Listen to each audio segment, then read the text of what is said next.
যোৱা কেইদিনমানৰ পৰা মই লক্ষ্য কৰি আছো যে উজনি অসমৰ কোনোবা চিতু বৰুৱা নেকি আৰু কিবা চলিহা নামৰ দুজনমান উদণ্ড যুৱকে কিবা অসমৰ মিয়া জনগোষ্ঠীৰ ওপৰত কিবা তেওঁলোকে ভাবুকি দিছে বা কিবা মন্তব্য কৰিছে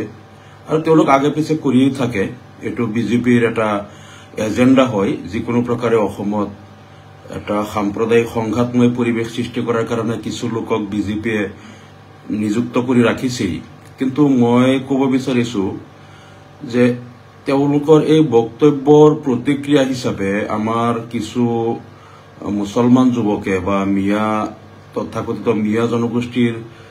2-4 জন কম বয়সৰ লোকে কিছু মন্তব্য কৰা মোৰ দৃষ্টিগোচৰ হৈছে আৰু তেওঁলোকে মই দেখিছো কোনোবা এজনে কলে যে তেওঁ যে উজনি অসমত যদি তেওঁলোকে মিয়াক মাৰপিট কৰে তেনেহলে আমি উজনি অসমত গৈ তেওঁলোকক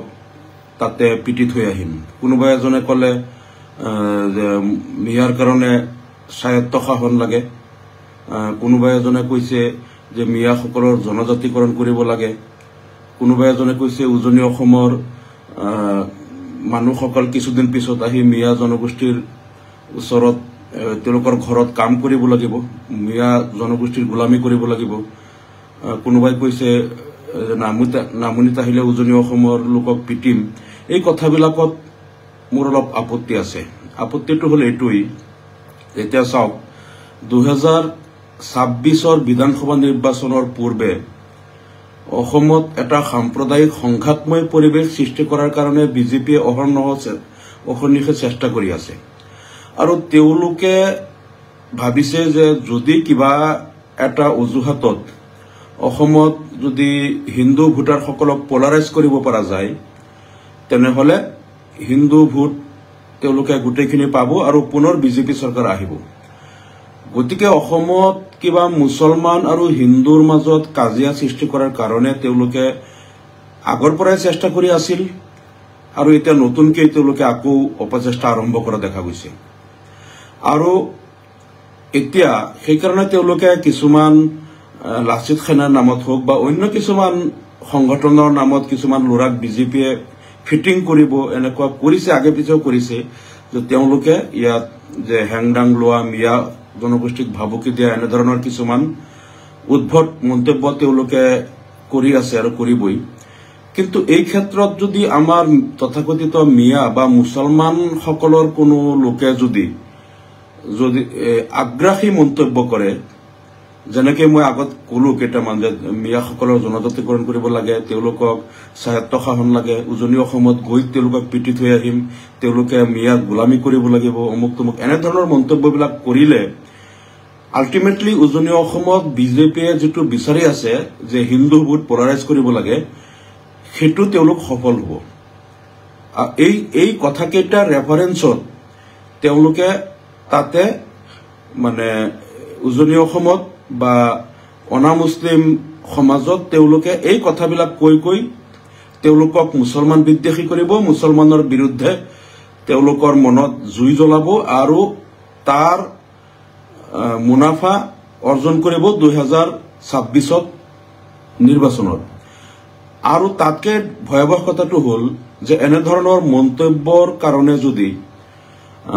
কিবা এটা ভাতৃঘাতী সংঘৰ্ষ বা এটা ৰক্তক্ষয়ী এটা পৰিস্থিতিৰ সৃষ্টি হয়, এইটো অসমৰ কাৰণে হ'ব দুৰ্ভাগ্যজনক। গতিকে মই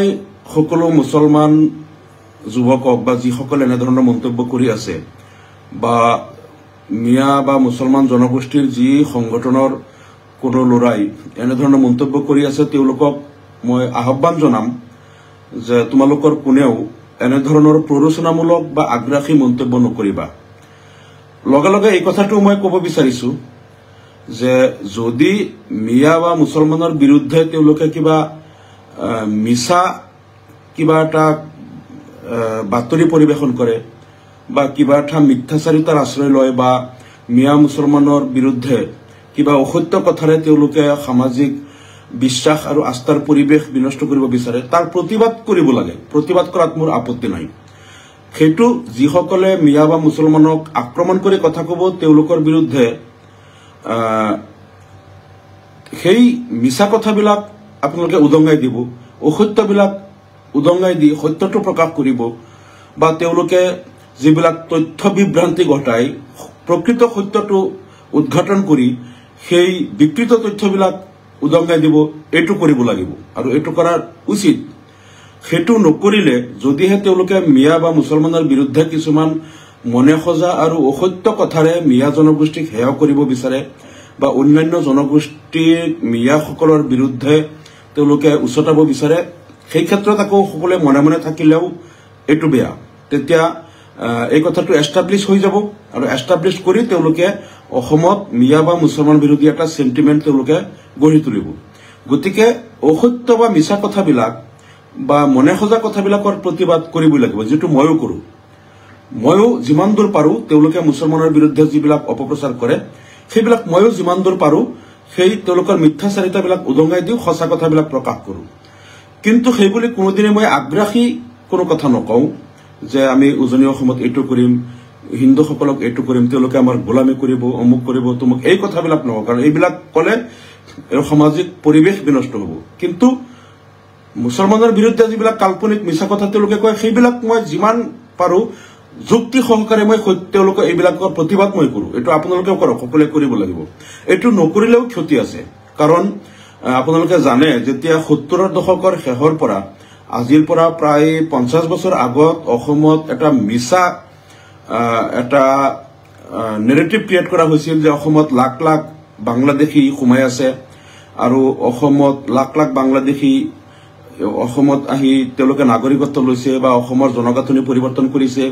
সন্দেহযুক্ত নাগৰিক, অবৈধ অনুপ্ৰৱেশকাৰী অসমখন বিদেশীৰ চৰণীয়া পথাৰ কৰিছে, এনেধৰণৰ কথাবিলাক যেতিয়া তেওঁলোকে ৭৫ চনৰ পিছৰ পৰা ধাৰাবাহিকভাৱে কৈ আছিল, এইটো লৈ বিভিন্ন সেমিনাৰ আন্দোলন বা বিভিন্ন তেওঁলোকে এই বিষয়টো লৈ যেতিয়া সৰব হৈ আছিল, তেতিয়া কিন্তু আমাৰ এই মিয়া বা মুছলমান সম্প্ৰদায়ৰ যিসকল বিধায়ক বা মন্ত্ৰী আছিল তেতিয়া কংগ্ৰেছ চৰকাৰত, কোনেও একো মাত দিয়া নাই, কোনেও প্ৰতিবাদ কৰা নাই। আৰু সকলোৱে মনে মনে থকাৰ কাৰণে হল কি, এই কথাটো অসমৰ সকলো জাতি জনগোষ্ঠীৰ বাকী লোকসকলে তেওঁলোকে মনে প্ৰাণে এই মিছা কথাটোক বিশ্বাস কৰিব ললে যে অসমত লাখ লাখ বাংলাদেশী মুছলমান সোমাই আছে আৰু অসমত লাখ লাখ বিদেশী অসমখনক মানে জনগাঁথনি পৰিৱৰ্তন কৰি পেলাইছে। এই মিছা ধাৰণাটো সকলো জনগোষ্ঠীৰ মাজত সোমাই গল। আৰু তেতিয়াতো আমাৰ এউডিএফ বাই দলবিলাক নাছিল, কংগ্ৰেছতে সকলো মন্ত্ৰী বিধায়ক মুছলমান আছিল। তেওঁলোকে যদি তেতিয়া এই মিছা কথাবিলাক প্ৰতিবাদ কৰিলেহেঁতেন আৰু প্ৰকৃত সত্যটো উদ্ঘাটন কৰি দিলেহেঁতেন, তেনেহলে মানুহৰ মনত এই ভুল ধাৰণাটো বদ্ধমূল হব নহলহেঁতেন বা বদ্ধমূল ভুল ধাৰণাটো গঢ় লৈ নুঠিলেহেঁতেন। যিয়ে নহওক, আমাৰ এআইইউডিএফ দল হোৱাৰ পিছত এই মিছা কথাবিলাকৰ বিৰুদ্ধে আমি বিধানসভাৰ ভিতৰত হওক বাহিৰত হওক সৰবে সদায় প্ৰতিবাদ কৰি আছো যে অসমত যে বাংলাদেশৰ পৰা অবাধে মুছলমানসকল আহি থকা নাই বা ডি ভোটাৰৰ নামত যে ভাৰতীয় নাগৰিকক হাৰাশাস্তি কৰা হৈ আছে বা এনআৰচিৰ ক্ষেত্ৰত কোনো বিদেশী যে এনআৰচিত অন্তৰ্ভুক্ত হোৱা নাই বা এই ডিটেনশ্যন কেম্পত যে ভাৰতীয় লোকসকলকে সোমাই দিয়া হৈছে, এই কথাবিলাক তথ্য সহকাৰে আমি বিধানসভাৰ ভিতৰে বাহিৰে কওঁতে এতিয়া কিছু পৰিমাণে অসমৰ লোকে বুজি পাইছে যে এই কথাবিলাক মিছা আছিল। লাখ লাখ বাংলাদেশী মুছলমান অসমত সোমোৱা নাই, এইবিলাক মিছা কথাৰে তেওঁলোকে আন্দোলন কৰি অসমখন তোলপাৰ কৰিছিল আৰু তেওঁলোকে বহুতে ৰাজনীতি কৰি মন্ত্ৰী বিধায়ক মুখ্যমন্ত্ৰী হৈছে এই মিছা এটা নেৰেটিভৰ ওপৰত। কিন্তু তেতিয়া লগে লগে যদি প্ৰথম আৰম্ভণিতে যদি আমাৰ তেতিয়াৰ কংগ্ৰেছৰ মন্ত্ৰী বিধায়কসকলে এইবিলাক কলেহেঁতেন, প্ৰতিবাদ কৰিলেহেঁতেন, তেনেহলে এই মিছা ধাৰণাটো গঢ় লৈ নুঠিলেহেঁতেন। ঠিক সেইদৰে যেতিয়া তেওঁলোকে চিঞৰ বাখৰ আৰম্ভ কৰিছিল যে অসমৰ সত্ৰৰ ভূমিবিলাক সকলো মিয়া মুছলমানসকলে বেদখল কৰি আছে, সকলো সত্ৰৰ মাটি তেওঁলোকে দখল কৰি বেদখল কৰি লৈ আছে, তেতিয়া এই কথাবিলাক আমি প্ৰতিবাদ কৰিছিলো আৰু অসম বিধানসভাত অসমৰ সকলো সত্ৰৰ ভূমিৰ তথ্য মই বিচাৰিছিলো আৰু অসমৰ 789খন সত্ৰৰ ভূমিৰ তথ্য বিধানসভাত চৰকাৰে আমাক দিছিল। তাত দেখা গৈছিল মাত্ৰ 5খন সত্ৰৰ মুঠ 121 বিঘা মাটিহে বেদখল আছে, বাকী 784খন সত্ৰৰ 1 ইঞ্চি মাটিতো কোনো বেদখল নাই। যি 5খন সত্ৰত বেদখল আছিল 121 বিঘা মাটি সেই 5খন সত্ৰৰ এই ভূমি মুছলমানেই নহয় বহু হিন্দু লোকেও বেদখল কৰি আছিল নাম সহকাৰে অসম বিধানসভাত মোৰ উত্তৰত যেতিয়া প্ৰশ্নৰ উত্তৰত যেতিয়া চৰকাৰে জনালে সেই কথাবিলাক মই সংবাদ মাধ্যম যোগে আৰু ফেচবুক যোগে আপোনালোকক জনাইছো যে চাওক এই মাত্ৰ 5খন সত্ৰৰ মাটি বেদখল আছে যেটো 1 ঘণ্টাতেই চৰকাৰে বেদখল মুক্ত কৰিব পাৰে আৰু তাত কেৱল মুছলমান নহয় হিন্দু লোকেও বেদখল কৰি আছে আৰু ঠিক সেইদৰে যেতিয়া তেওঁলোকে কৈছিল অসমত 90% 95% অপৰাধী মুছলমান যিমান ধৰ্ষণ চুৰি ডকাইতি মাৰ্ডাৰ বা জালিয়াতি সকলো অপৰাধবিলাক মুছলমানেই কৰে তেতিয়া মই অসম বিধানসভাত প্ৰশ্ন উত্থাপন কৰিছিলো অসমৰ কোন থানাত কিমান চুৰি ডকাইতি হত্যা ধৰ্ষণ বলাৎকাৰ বা গ্যাংৰেপ বা মব লিঞ্চিং এনে ধৰণৰ অপৰাধবিলাক কোন থানাত কিমানটা গোচৰ বিগত দিনত ৰুজু হৈছে আৰু তাত অপৰাধী কোন ধৰ্মৰ কিমান আছে অসমৰ সকলো থানাৰ পৰা যিবিলাক তথ্য অসম বিধানসভাত চৰকাৰে জনাইছিল তাত দেখা গ'ল যে সকলো অপৰাধৰ ক্ষেত্ৰত 20%তকৈ কম মুছলমান অপৰাধী আছে অৰ্থাৎ সামগ্ৰিকভাৱে সকলো অপৰাধ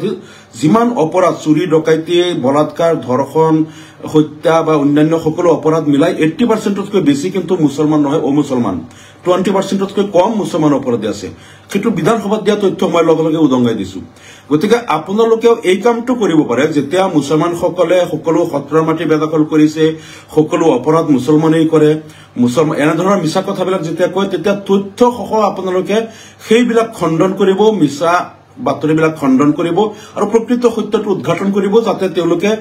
এইবিলাক মিছা কথাৰে হিন্দু মুছলমানৰ মাজত বিভাজন কৰিব নোৱাৰে গতিকে অন্যায় প্ৰতিবাদ কৰিব লাগিব যেতিয়া মুছলমানৰ বিৰুদ্ধে তেওঁলোকে কথা কয় মিছা কথাৰ প্ৰতিবাদ কৰিব লাগিব প্ৰকৃত সত্যটো উদ্ঘাটন কৰিব লাগিব আৰু সেইটো প্ৰকাশ কৰিব লাগিব সেইটো আপোনালোকে কৰক কিন্তু এই আগ্ৰাসী কথাবিলাক কোনেও নকৰিব সেইটো কৰজোৰে কিন্তু সকলো মই দেখিছো যিসকলে এই কামটো কৰি আছে উজনি অসমত গৈ তেওঁলোকক মাৰপিট কৰিম তেওঁলোকে আমাৰ গোলামী কৰিব এই কথাবিলাক অলপ কম বয়সৰ মুছলমান যুৱকসকলে কৰিছে এনে ধৰণৰ আগ্ৰাসী বা প্ৰৰোচনামূলক কথা কিন্তু কোনেও নকব এই কথাবিলাকে হিন্দু মুছলমানৰ মাজত বিভেদ সৃষ্টি কৰিব আৰু হিংসা বিদ্বেষৰ পৰিৱেশ সৃষ্টি কৰিব আৰু অসমত এটা অশান্তি সৃষ্টি হ'ব ৰক্তক্ষয়ী পৰিৱেশ সৃষ্টি হ'ব আৰু বিজেপিয়ে যেটো বিচাৰিছে যে হিন্দু মুছলমানৰ মাজত যেটো এটা সাম্প্ৰদায়িক এটা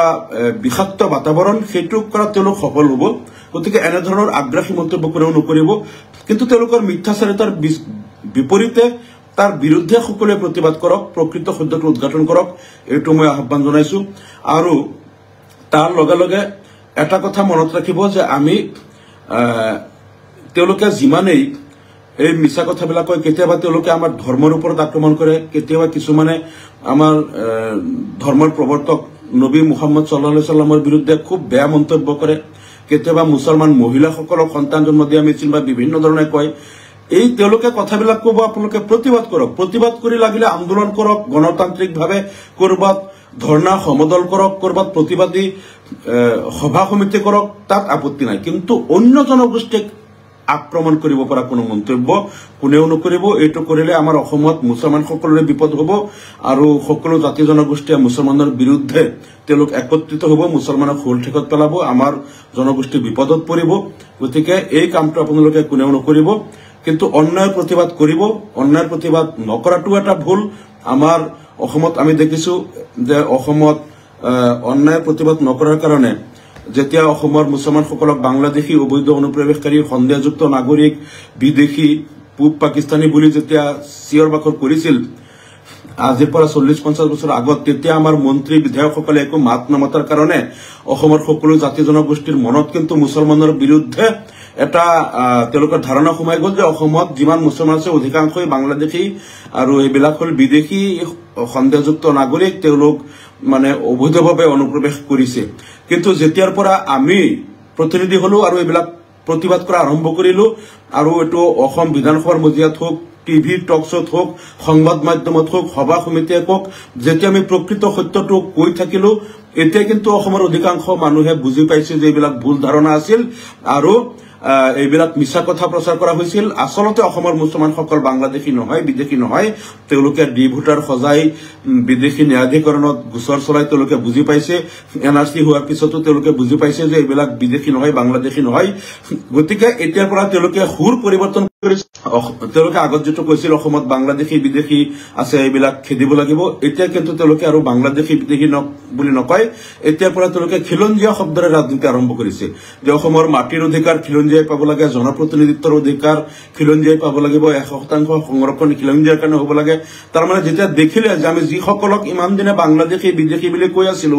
তেওঁলোক আসলতে বাংলাদেশী বিদেশী নহয় তেওঁলোক স্বাধীনতাৰ পূৰ্বৰ পৰাই 100-200 বছৰ আগৰ পৰাই থকা অসমত প্ৰকৃত ভাৰতীয় নাগৰিক গতিকে এওঁলোকক বাংলাদেশী বিদেশী বুলি কৈ আমি অসমৰ পৰা খেদিব নোৱাৰিম যিহেতু তেওঁলোক ভাৰতীয় নাগৰিক এতিয়া তেওঁলোকে এই জনগোষ্ঠীৰ মানুহক বঞ্চিত কৰিবলৈ খিলঞ্জীয়া ও খিলঞ্জীয়া ৰাজনীতি আৰম্ভ কৰিছে আৰু এটো তেওঁলোকে কৈ আছে যে খিলঞ্জীয়া মানুহৰ কাৰণে সব সংৰক্ষণ হ'ব লাগে খিলঞ্জীয়া মানুহৰ অধিকাৰ হ'ব নালাগে এই কথাবিলাক এতিয়া আৰম্ভ কৰিছে যেতিয়াৰ পৰা তেওঁলোকে বুজি পালে যে অসমত বিদেশী আৰু বাংলাদেশী নাই এইবিলাক মিছা কথা আছিল আৰু সেই কথাটো আমি এউডিএফ জন্ম হোৱাৰ পিছত যোৱা 20 বছৰে আমাৰ এটো এটা ডাঙৰ এচিভমেন্ট যে যোৱা 20 বছৰে অন্তত এই প্ৰকৃত সঁচা কথাটো অসমত আমি এস্টাবলিশ কৰিব পাৰিলো যে অসমত আপোনালোকে মিছা কথা ইমান দিন কৈ আছে অসমৰ মুছলমান বিদেশী বাংলাদেশী অনুপ্ৰৱেশকাৰী নহয় তেওঁলোক প্ৰকৃত ভাৰতীয় নাগৰিক অন্তত আমি এউডিএফ দলে যোৱা 20 বছৰত অসমৰ জনসাধাৰণৰ মনত থকা ভুল ধাৰণাটো কিছু পৰিমাণে হলেও আমি আতৰাব পাৰিলো আৰু এটো আতৰাবলৈ আমাৰ বহুত কষ্ট হৈছে কাৰণ 50 বছৰ আগৰ পৰা যেটো ধাৰণা তেওঁলোকৰ মনত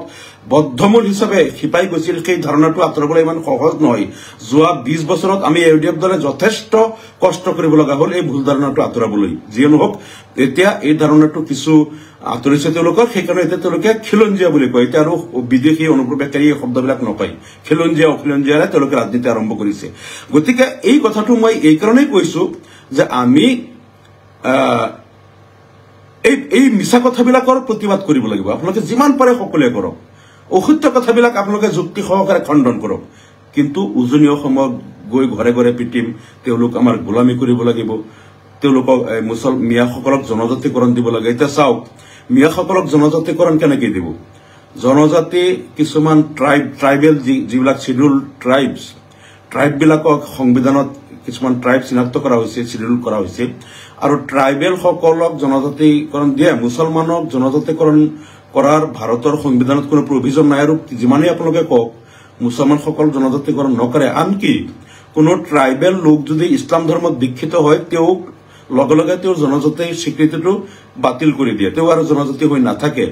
তেওঁ জন্মগতভাৱে ট্ৰাইবেল জনজাতি তেওঁৰ পিতৃ মাতৃ ট্ৰাইবেল তেওঁৰ সকলো ট্ৰাইবেল বংশৰ কিন্তু তেওঁ ইছলাম ধৰ্মত অহাৰ লগে লগেই